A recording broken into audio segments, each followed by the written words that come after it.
que sobran para seguir conversando y ya tenemos en nuestro estudio a Gemani Molina.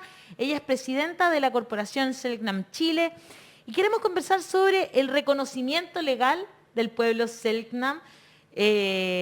Un tema muy interesante, ¿verdad? Entiendo que ya se aprobó en la Cámara de Diputados y en el Senado, ¿o estoy equivocada, Gemani? Hola a todos, muchas gracias por la invitación, un honor estar acá.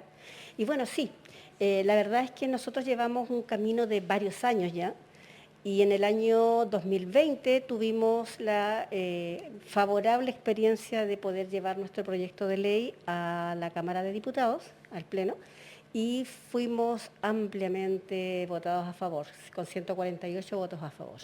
Muy bien. Desde ese punto de vista, Gemani, por lo menos desde el conocimiento más popular, lo que uno entendía del pueblo Selknam era que había sido absolutamente exterminado.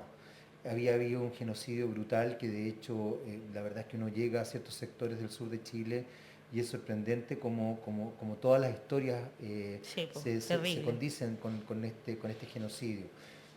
¿Cómo se configura la posibilidad de que el pueblo Selknam, no solamente se le dé una categoría importante, sino que se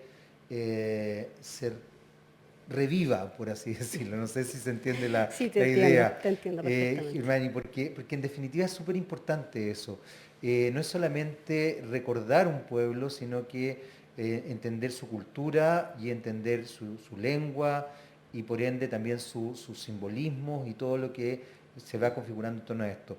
¿Efectivamente existe el pueblo Selknam hoy día y cómo se ha ido reconfigurando, reviviendo en definitiva, ¿no? Bueno, mira, efectivamente hay una gran confusión al respecto porque cuando hablamos de genocidio, que sí existió un genocidio, Sí, claro. un genocidio con una política de exterminio, Exacto. pero genocidio no implica que se haya exterminado el pueblo. Hubieron sobrevivientes y hubieron muchos sobrevivientes, principalmente niños y adolescentes que fueron literalmente sacados, exiliados de Tierra del Fuego en sus años de adolescencia, entregados en adopciones irregulares, o simplemente llevados a trabajos bastante forzosos como la minería en el norte.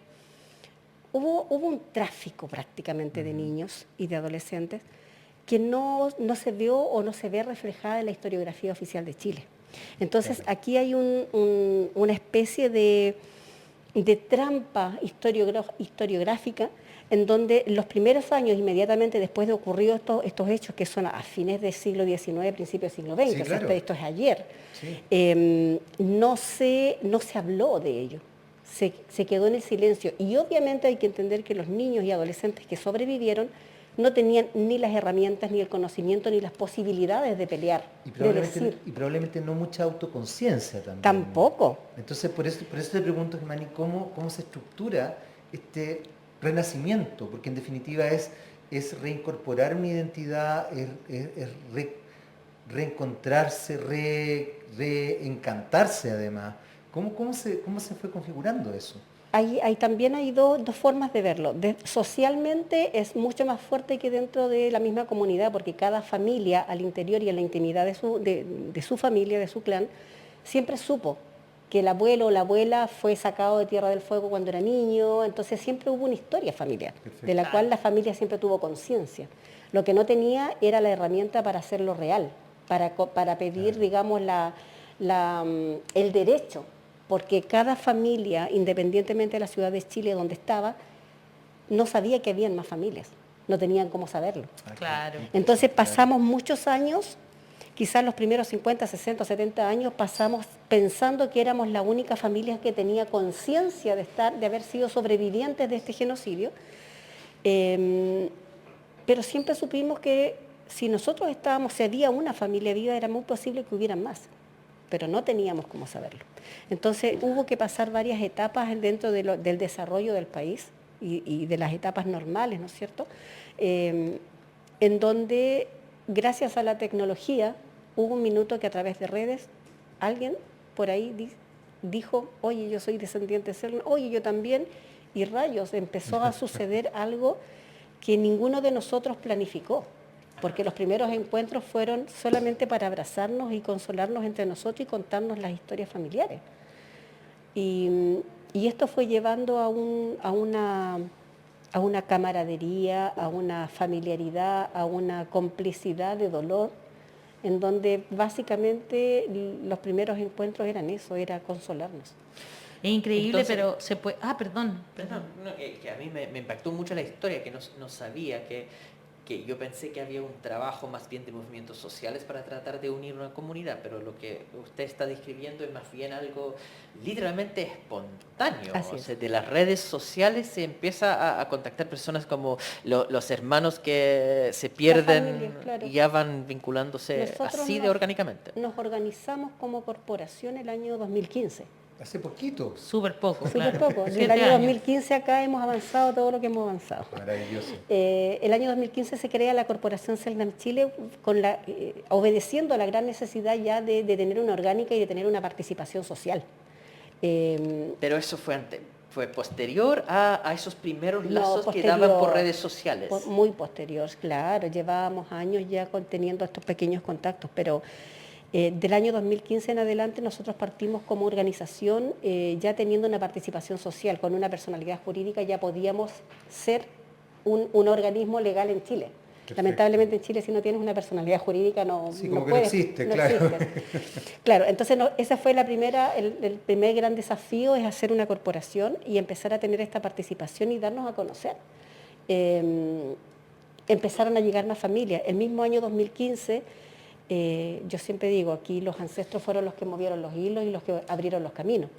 El mismo año 2015 llego por algunas casualidades de la vida a la Universidad Silva Enríquez, con una corporación recién formada, de la cual yo partí siendo la vicepresidenta, y quedé impactada porque yo llegué acompañando a otra persona.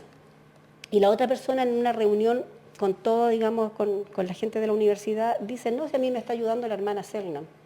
Y todos se dieron vueltas. Bueno, igual hay que destacar que la Universidad Católica Silva Enrique es una universidad salesiana. Entonces ahí partió este trabajo con la Universidad Católica Silva Enrique que hasta el día de hoy nos ha acompañado y ha sido un tremendo apoyo desde ese mismo año 2015. Y lo primero que se hace es llevar a cabo la intención de hacer estudios al interior de cada familia. Bueno. Porque una cosa era la historia familiar, pero otra es que uno tiene que ir con pruebas en la mano para poder avanzar. Exacto, y hacia allá es donde yo quería llevarte, porque en el fondo se puede, cuando hablamos de genocidio, efectivamente, claro, hay una matanza, Una ¿verdad? clara intención de Física, matar. claro, de exterminar un pensamiento, ¿no es cierto? Un pueblo, una claro, conmovisión claro. del mundo, ¿verdad? Pero ¿se puede matar realmente eso? La verdad es que afortunadamente para nosotros sobrevivió suficiente gente con suficiente memoria. Y esa gente mantuvo memoria, mantuvo el cariño, mantuvo la fuerza al interior del hogar de transmitir, a veces ni siquiera con palabras, sino que con acciones. El enseñar y el traspasar rasgos culturales. No puedo decir que tenemos todo. No. Nosotros estamos reconstruyendo nuestras historias familiares primero, luego la historia colectiva de la comunidad y luego reinstalándonos en territorio. En ese sentido, Jimani, qué importante es, a raíz de lo que plantea la Ale, qué importante es establecerse en la dimensión de la identidad.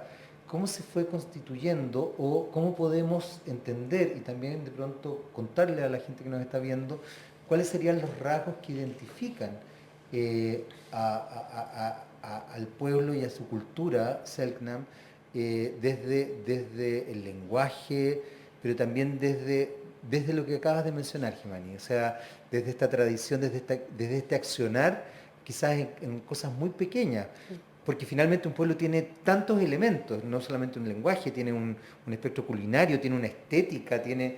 ¿Cómo se fue? ¿Qué es lo que hace finalmente el que uno sea Selknam? Bueno, lo primero es tener la historia y el legado familiar. Perfecto. Que es lo primero. Entendemos que hay mucha gente que admira mucho al pueblo Y llega mucha gente a la comunidad que quiere hacer sus estudios porque quiere ser del pueblo y tiene cierta curiosidad o tiene en su familia algún antecedente de gente que venga muy del sur.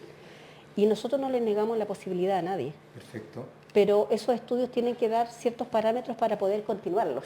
Entonces, claro, hay mucha gente que llega pensando que sí puede ser Selknam porque a lo mejor se ve en los rasgos físicos o se ve con historias familiares cercanas al sur. Pero para nosotros, para poder ser de la comunidad Covadonga Gaona, lo primero es tener una historia familiar coherente. Y con coherente me refiero a que las historias de nuestros abuelos son todas muy similares. Entonces es muy difícil que llegue alguien con una historia que sea tan diferente, que se encuadra en cierta cantidad de años, digamos, historiográficamente, digamos, en la línea de tiempo, hay cierta cantidad de años en donde esas historias ocurren en ese parámetro. El trauma familiar. Los traumas familiares se heredan, aunque la gente no lo crea. Hay un trauma familiar que es muy similar de una familia a otra, y podemos ser familias que a lo mejor una de Arica y otra de, no sé, de Puerto Montt, pero tenemos las mismas conductas traumáticas, los mismos dolores y a veces las mismas manías. Entonces, para eso justamente nosotros, con la ayuda primero de la Universidad Católica Silva Enrique y luego ahora que se sumó nuestro trabajo con la Universidad de Magallanes, existe todo un equipo multidisciplinar que trabaja con todo esto y se han establecido estos parámetros, porque ninguno de nosotros decimos que somos Selknam porque sí nomás. Tenemos que pasar por toda esta suerte de trabajo, que en realidad es un trabajo no solamente investigativo para ellos, sino que para nosotros es muy enriquecedor porque nos ayuda a entender las historias de nuestras familias y a superarlas. Es interesante que sea la misma Universidad Católica que, no sé, la Iglesia Católica estuvo en el genocidio de muchos pueblos originarios, digamos. Quieren que... ¿Están tratando de reivindicarse? ¿Qué crees tú? La verdad es que no podría tener un juicio al respecto. Lo que sí te puedo decir es que en la historia fueguina, si bien es cierto, la Iglesia Salesiana, no voy a hablar de todas las ramas de la Iglesia Católica, específicamente la Iglesia Salesiana, tuvo una experiencia que intentó, ellos llegaron intentando frenar las matanzas. Y por eso hicieron la misión. Ahora, no les resultó porque las medidas que tomaron tampoco fueron las mejores. Los salesianos en particular, ¿no? Claro, los salesianos en particular. Y justamente la historia y los ancestros ponen a una universidad salesiana de la mano de nosotros para poder ayudarnos. Y en este minuto, de hecho ahora, yo vengo llegando hace muy poco con nuestro asesor, que es el señor Ariel León, a quien tenemos mucho que agradecerle, de una reunión con el padre instructor de la Iglesia Salesiana, don Carlos Lira. Él nos apoyó mucho en el primer proceso con la Cámara de Diputados y ahora también nos está apoyando en esta segunda etapa para poder lograr la integración a la ley, que es lo que en este minuto requerimos con urgencia.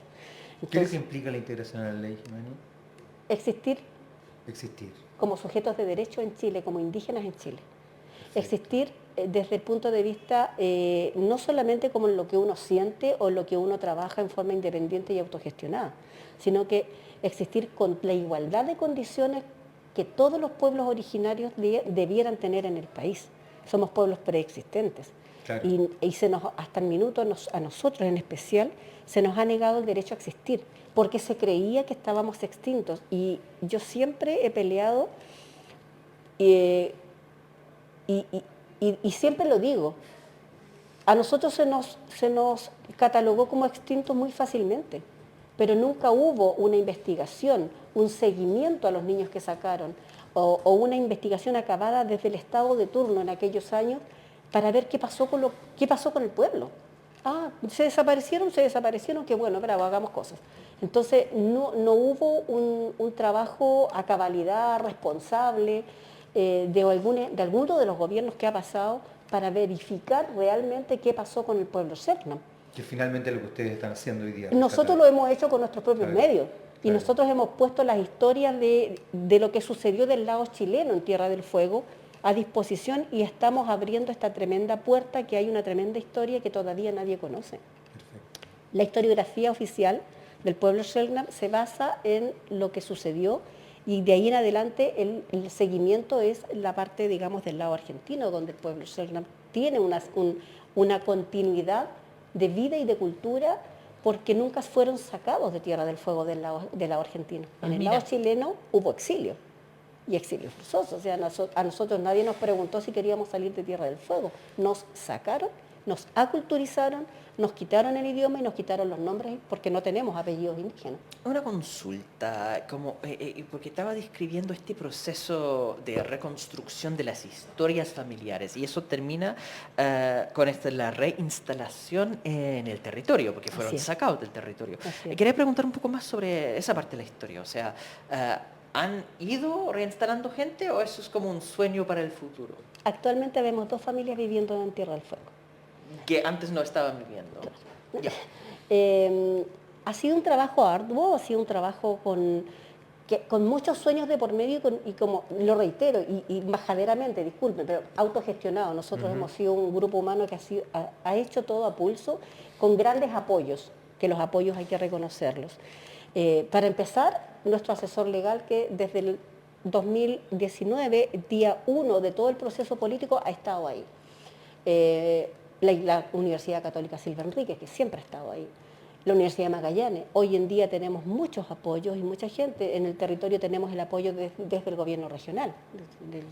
Don Jorge Flies ha estado siempre ahí, brindándonos todas las posibilidades para ver de qué manera vamos a reinsertarnos nuevamente en el territorio de una forma amigable, de una forma que sea pacífica, siendo que ambas, la gente que vive actualmente en Porvenir, en Tierra del Fuego, y nosotros que vamos a ir llegando paulatinamente, tampoco es una cosa que vaya a ser una invasión automática, que vaya siendo de forma amistosa y amigable y trabajando en conjunto por el bien del territorio. Entonces, hay un trabajo que tiene que ver con el medio ambiente, con la biodiversidad, con la conservación, con la cultura indígena y con todo lo que significa la proyección del fomento en territorio. Tengo una duda, sí, súper... Por supuesto. No sé cómo llamarlo, pero como básica al final. ¿El pueblo Selknam tiene distintos pueblos también dentro? Nosotros Porque como que a veces se habla de Selknam, otras veces se habla de Ona, ¿no? No, somos el mismo pueblo. El mismo pueblo, ¿no es cierto? Exactamente el mismo pueblo. Lo que pasa es que hay también ahí las confusiones. Como hace algunos años atrás la gente del pueblo mapuche le decía araucanos, claro, que es un nombre impuesto por los españoles, claro. Para nosotros, si bien es cierto que nos llamen onas, para nosotros no es ofensivo, porque es una palabra yagán, porque los yaganes estábamos más al norte, éramos los de allá, entonces los yaganes tenían este contacto con los anglicanos, los misioneros anglicanos, y cuando se dieron cuenta que había otro pueblo al interior de la isla, y preguntaron, los onas, quedamos por onas. Entonces, para nosotros no es ofensivo para nada, o sea, de hecho, nuestros propios abuelos hablaban de los onas. Nuestros padres, nuestros abuelos, para ellos los onas. Selknam es una palabra autodefinitoria de nuestro pueblo y de nuestro propio lenguaje. Dentro de eso... ¿Y los Aoniken también eran parte de los...? No, los Aoniken o tehuelches son del lado del continente. Perfecto, no de la isla. No de la isla. Ok, ya, perdón, es que... No, está bien, si para eso estamos mi acá, ignorancia, sí. pero es que de verdad siento que hay tanto desconocimiento en esa zona. Hay mucho. Y es una cultura tan rica que me da mucha pena no saber más. Pero mira, gracias justamente a esto vamos a ir aprendiendo más.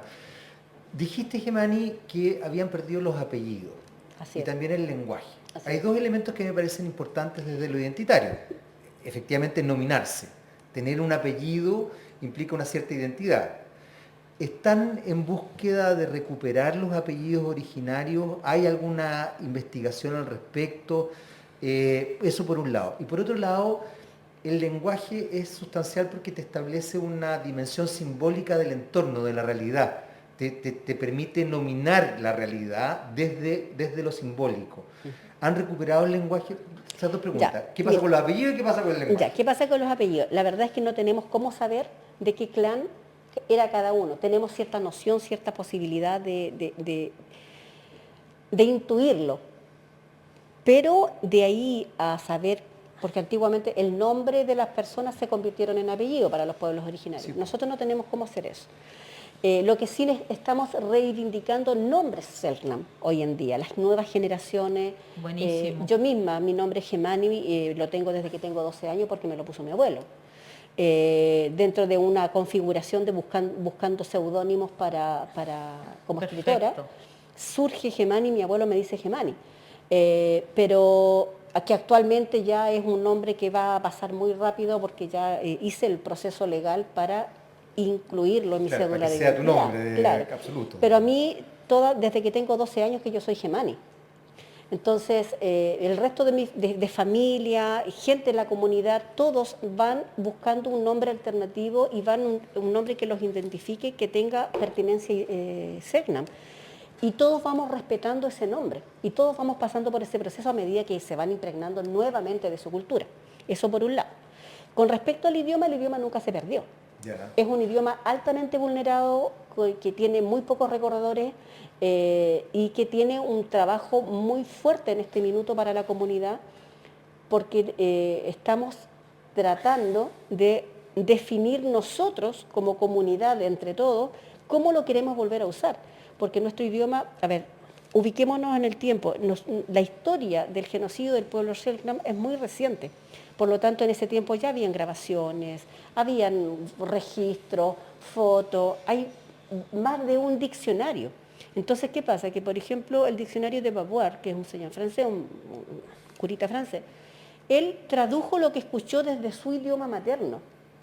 Por lo tanto, tiene una fuerte influencia desde su propio idioma. Hay otro que es Nietzsche, que es alemán.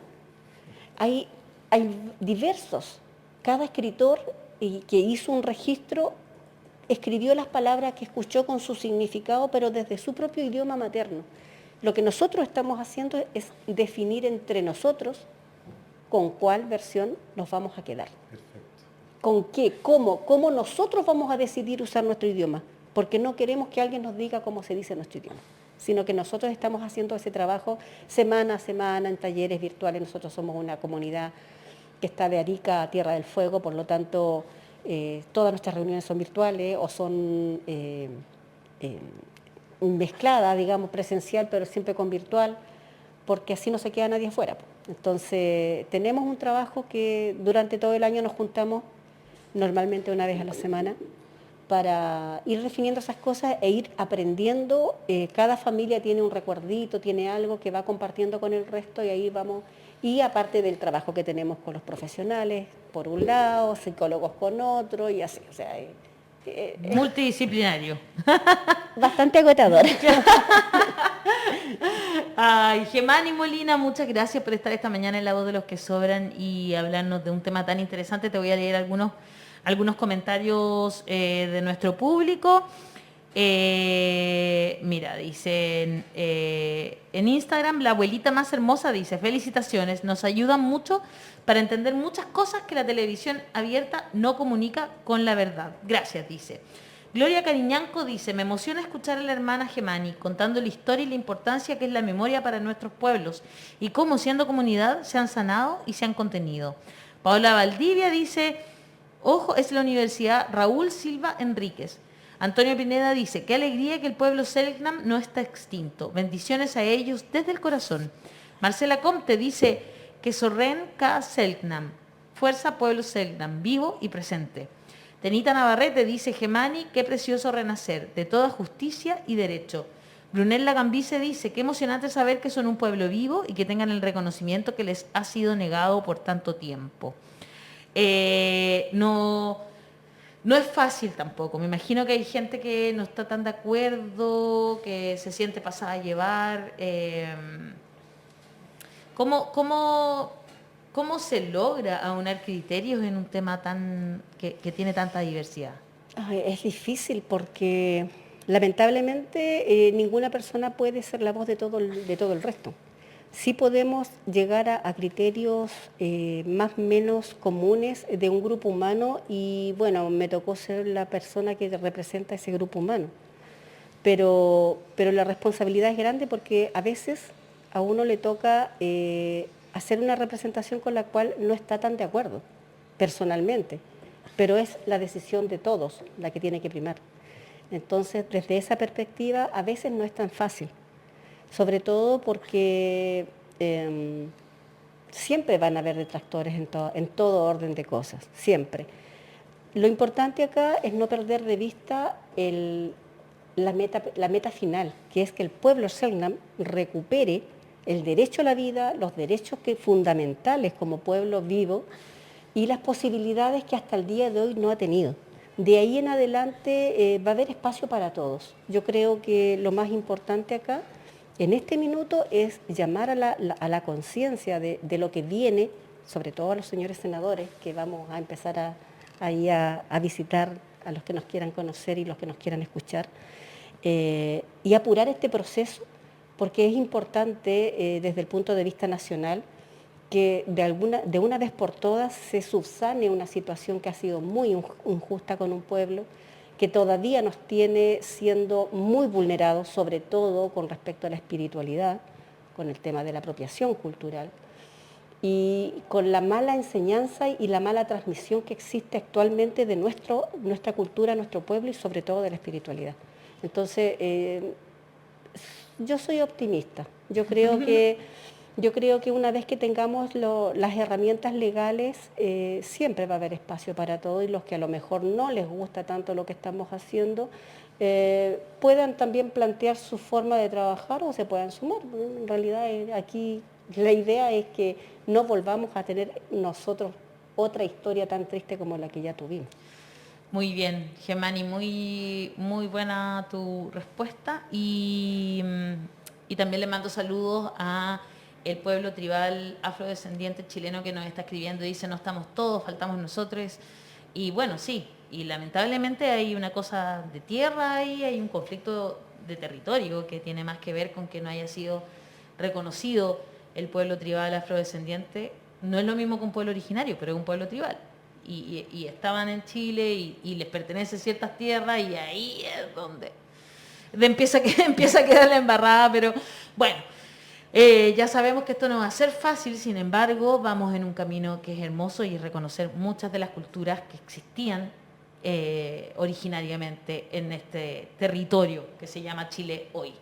Muchas gracias, Gemani. No, gracias.